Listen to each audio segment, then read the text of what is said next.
Okay, we are live. Hello, and I am Zoe from Thrive After Teaching, and I'm joined today by Emma Bradley, who is going to share us her journey from teaching into a completely new, is that correct, Emma? Yeah, pretty much. Yeah, venture from teaching. And I'm going to let Emma tell you exactly what she does and her journey. So welcome, Emma. So can you tell us your journey from teaching? So first of all, what were you teaching in the past? So I am a secondary teacher, qualified secondary teacher. I did my PGCE in English and drama, which I taught in a local comprehensive for like 6 or 7 years. I was there. I was actually already there. I started off as a TA straight from uni, and I had a baby, and I started off as a TA. I then set up the inclusion unit. So this is in 2001. I then set up the inclusion unit, and I delivered on the government's literacy scheme at the time. So I did that as an unqualified. And I loved it. And I loved working with kids on the edges. So I spent a number of years working in inclusion.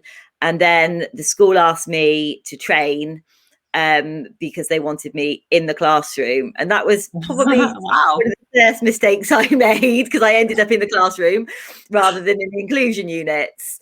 But I started teaching English. I got a distinction during my PGCE. So, and I trained at my school that I already was at as well. So I was really looked after and supported. So I got the distinction and I started teaching. And I was there then for another number of years. We then, thanks to lovely government funding, lost our sixth form. Oh no. Which I taught sociology, which is actually what my degree's in.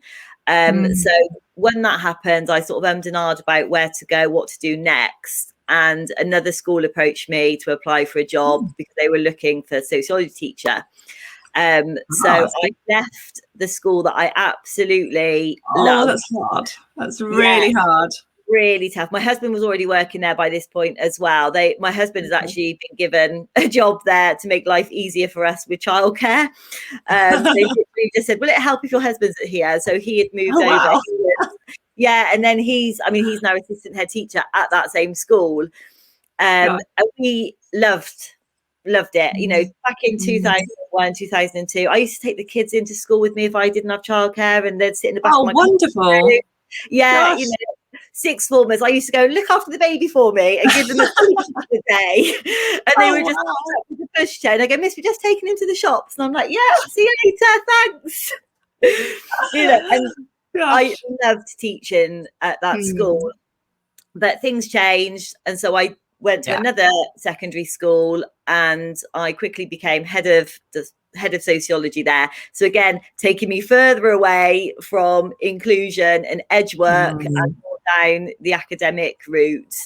And I was there for 8 years, and just decided that was enough. By that point, I was tired of the academic route, didn't want to be doing all of the prep. And as I said, my husband was also rising through the ranks.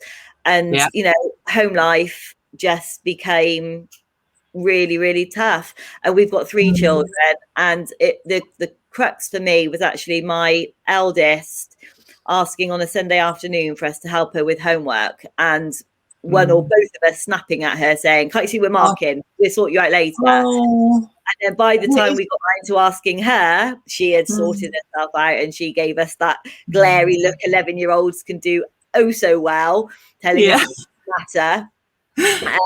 And you know, I thought then, now we've got this wrong. We're prioritizing people's children. I do feel that people don't realize, teachers obviously realize, but other people don't realize how hard it is being a parent and being a teacher, and the workload. It's just phenomenal being a teacher. It never stops. and there's always something on your mind, even if it's not a physical pile of books. You know, the laptop's open until all hours in the evening, isn't it? And it is so difficult. But other people seem to think it's an ideal job when you've got children, because you're working the hours of school, but they have no idea that you're working as soon as that door opens and you're allowed in the building, and you're working until you're thrown out at night, and then you're working even more in the evening, and people just don't realize that. And it's not an ideal job for if you have a family, and it's heart-wrenching if you do. And you invest in childminders, and then the guilt is just overwhelming. Well, thank you. So that's your history in teaching. Yes. Goodness me. So when you left, did you have a plan of what you wanted to do, or was it a sudden leave? Yeah, no. So I had started blogging a couple of years before I left teaching, and I was blogging as a hobby. It was a sideline. I was a diary writer, that again. That English teacher, Actually, can't stop typing. That was my creative outlet. So I was blogging about being a mum and all that goes with it. And again, this was just as blogging started taking off and started being picked up by brands, which we'll come on to further into this talk. And so I was already blogging, and I was already making money from blogging by then. So I decided to leave teaching, and I set up another blog in the year before I left teaching. So I had two blogs that were both making me money. And the tipping point was almost there. And then I left knowing that I could make it a success. Yeah. Okay. Can you describe exactly what a blog is? So, people might know, it's a lot of writing. It's like a diary entry. But what is special about blogging that you can create money from it? Yeah, so blogging has really changed over the past sort of 12 years that I've been doing it. When I started, it was very much your online diary, but just put out. It was an online diary for extroverts, I say. So, which ticks all my boxes. But as it's evolved, brands decided that this is a great way to reach a new audience. If you think back, those magazines that we used to buy, most of them have gone bankrupt. More and more happens online. And so brands now use blogs for their advertising, like they used to do with a newspaper or a magazine. But what they're also realized over the last few years is that we're also pretty sick of celebrity endorsements and celebrities telling us, what to eat, what to drink, what to do. And people want to hear it from people that they recognize, mums or, like them. And so brands now work with bloggers like myself, and there's lots and lots of us, and there's lots more space for people to still jump in to create content for them as well. So my blog now is a mix of posts that will have been paid for by brands, and also still bringing that personal story, that personal touch as well. Excellent. Wow. So you, by having links within your blog, that's what's generating you money. Fantastic. So would you like to talk about your business in blogging? Yeah, so I've been blogging for about 11 years, and there are a number of ways to make money. So as we said, the links, I've also been paid to go on holiday. I get free holidays. Wow. Not this year, unfortunately, with COVID, but yeah, I mean, we've had holidays in Greece, in France, that are all complimentary to us, just to write about them afterwards. Wow, that's amazing. Yeah, I'm paid to go to on holiday. Yeah, I'm paid to go to events, paid to review products, all sorts. And I've also got advertising on my blog because I have quite a large audience. So that also generates income as well.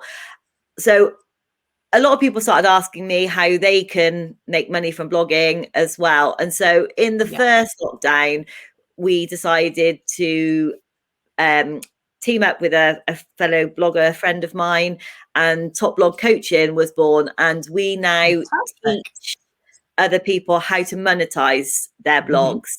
And so we set up a membership not so long ago. And so we have weekly Q&As with them, and we do masterclasses on all the behind the scenes things that you need to do to build and run a successful blog. And then we also create content for small businesses that know that they want a blog and an online presence but are too busy themselves, so we'll create their content for them and put it up on their blog. So you also create content for other people as well as yourself, and you're running a membership as well. Yeah, and my two blogs. That's amazing. And you have probably only work 3 or 4 hours a day. Oh, fantastic. It's like everybody's dream, isn't it? So what advice would you give somebody who is very interested in blogging but doesn't really know where to start? So my biggest tip is just start. You know, we are terrible for procrastinating over things, aren't we? And I am a huge believer in just get started. You will learn it as you go. Don't try and be perfect beforehand. Don't try and think you need to know it all beforehand. You know, we at Top Blog Coaching, if you came and joined us, for example, we will show you all the shortcuts that's taken us 11 years to learn, because we knew nothing when we started as well. I set up a blog on a weekend, having no technology background. IT is not my best friend. And there's lots of guides, and it's really not that hard. And, you know, I didn't spend any money apart from the hosting setting it up. Now I pay other people to do bits for me so that I don't have to do the stuff I don't like. But, you know, it can all be done. So again, my thing is just go and do one. Just if you've got an idea, you want to have a go and try. And to start a blog, would you recommend having a website and the website hosts the blog? Yeah. So that's where you start. Yeah, WordPress. WordPress.org is the best. It gives you the most flexibility, the most design features behind it for you to do yourself. You can start on Blogger, which is free. It's a Google product. And lots of people will start on Blogger to see if they like it. I went I was on Blogger for about a month before I moved over to WordPress. But I mean, you know, we're talking less than £10 a month, probably less than like £6 now to host a blog. So it's a really low cost venture. And this is a difficult answer, but if somebody, say, went into your membership, how long would you expect them to start seeing money coming in? You know, if they really applied themselves 100%, what's the time scale for generating an income? Because I know that there'll be people going, I want to know how much I can earn. Absolutely. It's a horrible question, but no, it's fine. Basically, without going too technical, and I'm happy to talk to anybody technical afterwards if they've already got blogs set up, your blog has a domain authority once it's up and running, and that's a score that Google gives a blog out of 100, and it's based on how long it's been, but how many links are pointing towards it and things like that. It's nothing to do with traffic. It's nothing to do with your audience.